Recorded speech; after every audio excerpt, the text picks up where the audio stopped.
Congress senior నేత జీవన్ రెడ్డి మీడియాతో మాట్లాడుతున్నారు. ప్రత్యక్షంగా చూద్దాం. ఆశ్చర్యం ఏంటంటే as an in charge of Congress party Jagitala Assembly segment, I am asked to give list. Uttam Reddy గారు ఏదైతున్నదో ఈ జగిత్యాల నిజామాబాద్ పార్లమెంట్ నియోజకవర్గానికి ఈ మున్సిపల్ ఎన్నికలకు సంబంధించి పర్యవేక్షకుడుగా ఇన్ఛార్జి నియామకం చేయబడ్డారు. నన్ను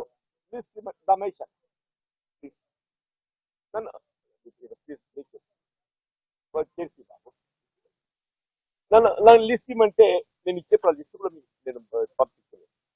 అంటే ఇచ్చిన లిస్ట్ ఏదైతుందో దశాబ్ద కాలం పైబడి కాంగ్రెస్ పార్టీ కార్యకర్తలుగా కాంగ్రెస్ పార్టీ బలోపేతం కొరకు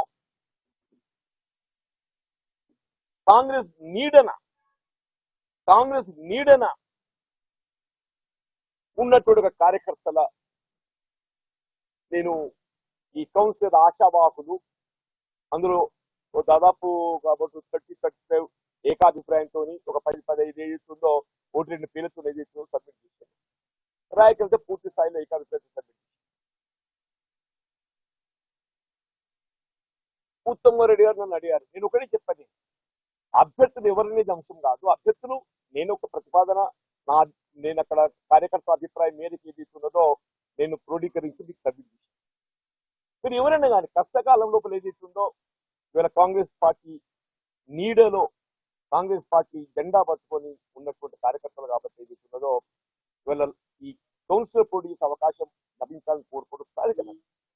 వీళ్ళు ఎప్పటికప్పుడు ముఖ్యమంత్రి గారు కానీ పిసిసి అధ్యక్షులే కానీ మన ఇన్ఛార్జ్ మీనాక్షి నటరాజన్ గారే కానీ ఎవరైనా కానీ ఏదైతున్నదో వారికే జెండా మోసిన వాళ్ళకి అవకాశాలు ఇస్తామని చెప్పడం మనం గమనించుకోవచ్చు. అదే వారికి పేర్కొన్నాను.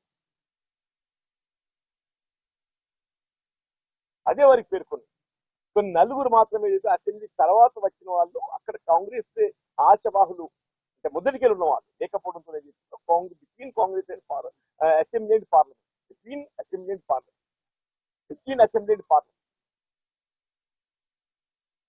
న్యాచురల్ గా ఏదైతుందో సరే అందులో ఏమన్నా చర్చించే అవకాశం చర్చిస్తామని చెప్పి అనుకుంటాం, ఓటు క్లియర్ చేస్తామని చెప్పి అనుకుంటాం.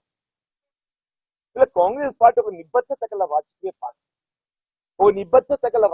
పార్టీ రాహుల్ గాంధీ గారి యొక్క ఆలోచన విధానానికి అనుగుణంగా రాజ్యాంగ నిబంధనలు అనుగుణంగా కొనసాగుతున్న రాజకీయ పార్టీ.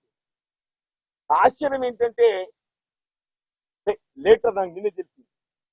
మొన్నటి రోజు ఏదైతుందో ఉత్తమ్ రెడ్డి గారి దగ్గర జిల్లా మంత్రివర్యులు లక్ష్మణ్ కుమార్ గారు, జిల్లా అధ్యక్షుడు ఎమ్మెల్యే గారి Jagtial MLA BRS MLA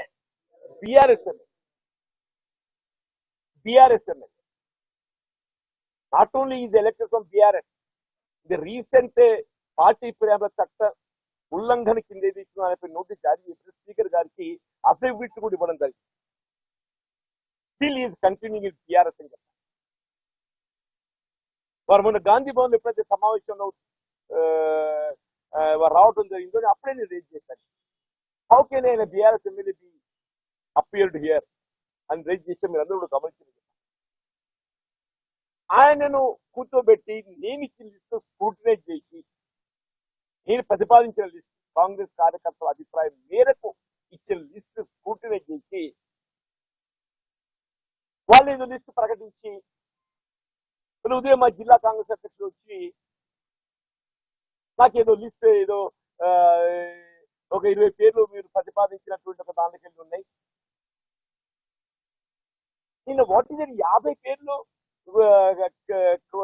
councillor స్థానాలు ఉంటే మీరు ప్రతిపాదించే 20 ఉందంటే మరి ఇది నాకు తెలియదన్నా మీరు only take care of it. మీరే మరి మున్సిపాలిటీ సబ్మిట్ చేసుకుంటారా లేకపోతే ఎవరిని గుర్తించిన వాళ్ళకి చదివించుకుంటారు.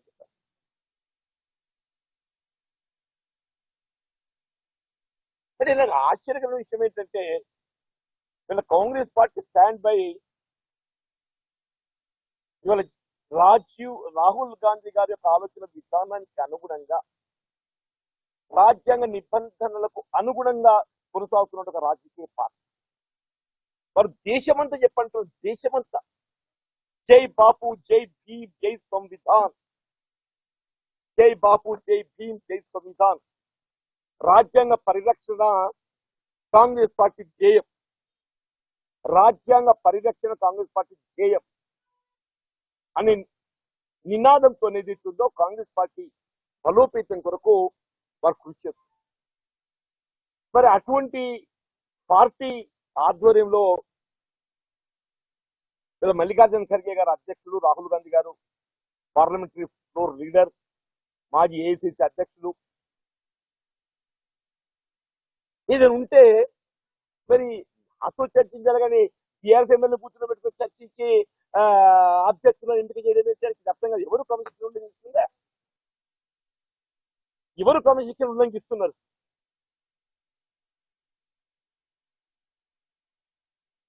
ఎవరు క్రమశిక్షణ కట్టుబడి పనిచేస్తున్నాడు? నేను 4 దశాబ్దాలు ఏదైతుందో ఒక క్రమశిక్షణ గల కార్యకర్తగా అఖిల భారత కాంగ్రెస్ పార్టీ పిలిపే కానివ్వండి, గాంధీ బంధువులు పిలిపే కానీ జగిత్యాల నియోజకవర్గంతో సమన్వయం చేసుకుంటూ